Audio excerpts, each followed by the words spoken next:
lagi kang mag-ingat sa trabaho mo.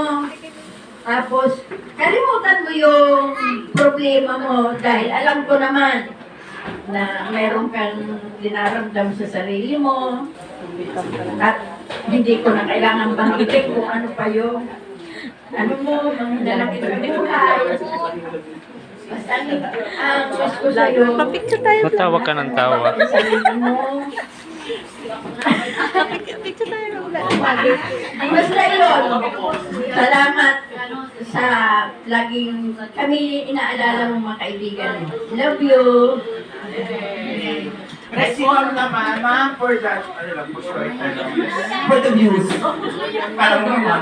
Eh, di ba si Ninang, di ba sa kasal? Teacher po siya sa kasal, sa San Chris po. Pati si Sir Sarah. Ikaw, gusto mo siyang Reseo din siya. Reseo. Hindi ba ikaw dahil?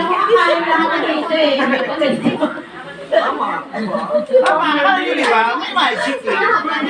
Magninang yan eh.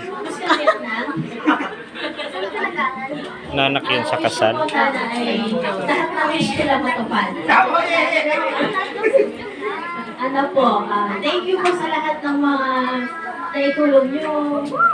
At saka po, sana i-bless kayo lalo ni Lord. At kung ano man mga ating mga suliranin dyan, kasi hindi naman tayo, wala namang perfect na buhay, di ba?